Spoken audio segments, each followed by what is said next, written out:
Hey, Logan from Cohlab here, and if you haven't looked at your Google Analytics since you set it up, or your web developer set it up, you're not alone. A few months ago, we went over how to set up Google Analytics. Check out that video up here.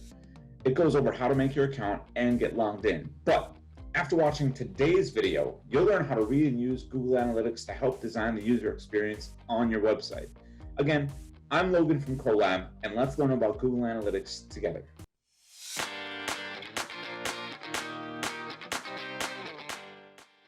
When you first log into Google Analytics, you're going to see on the left-hand side, Audience. I want you to click on that. It's going to drop down, click Overview. This is going to give you your base level information for your website. These metrics are, you can see in front of you, you've got visits, unique visitors, page views, a bunch of other stuff. So let's go over a few of these quick. So visits are any visit that went to your website, whether it was a repeat visitor or not.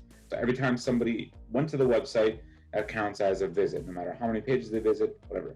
Unique visitors is going to be only those people who have gone to your website, but it doesn't matter if they come back again, as long as they're within 30 minutes. So if I go to your website, I leave, and I come back within 30 minutes, that would count as 2 visits, but it's only 1 unique visitor.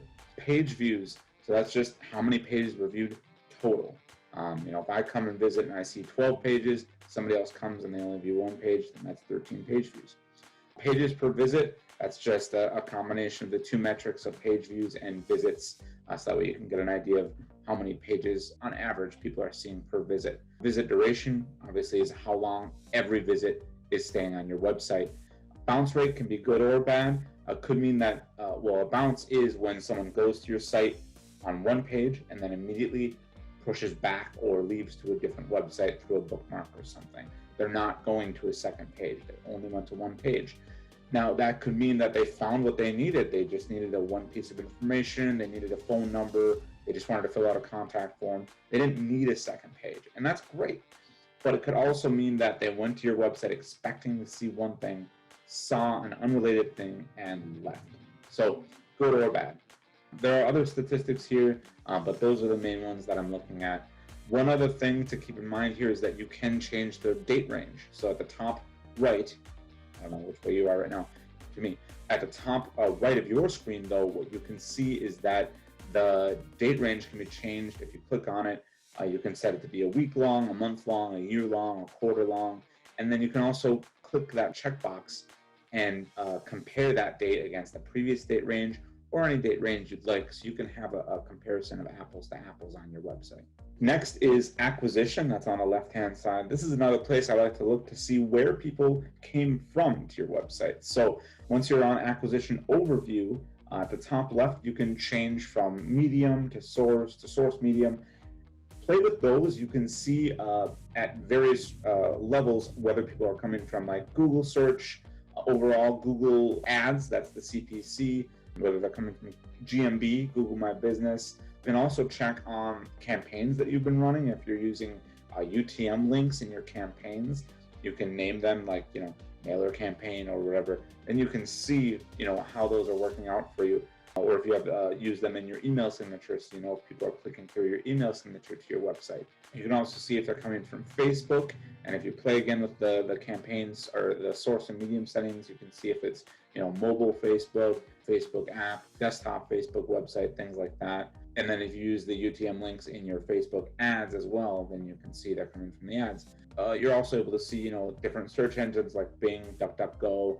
You're able to see specific websites that might be coming from that are linking to your website. So observe all this information, see where your visitors are coming from, what their bounce rates are, from different sources, things like that. It can be very useful information for you to understand about your website. Finally, we're at behavior on the left-hand side again.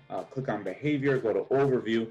This is going to let you see kind of what the most popular pages on your website are for the specific time period that you've set. Don't forget about that time period at the top right that you can change.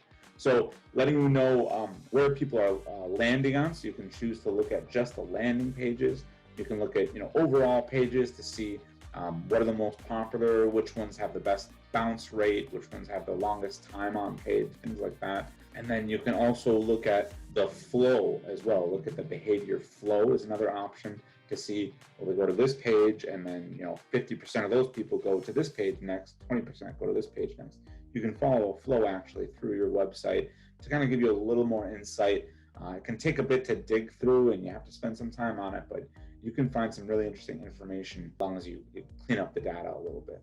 All right, thanks for watching. If you're on YouTube, check out our other Marketing Monday videos on the left. If you're watching this on Facebook, I also follow the link in the description to our YouTube channel to help you learn how to develop your website and handle digital marketing for your company. Thanks for watching.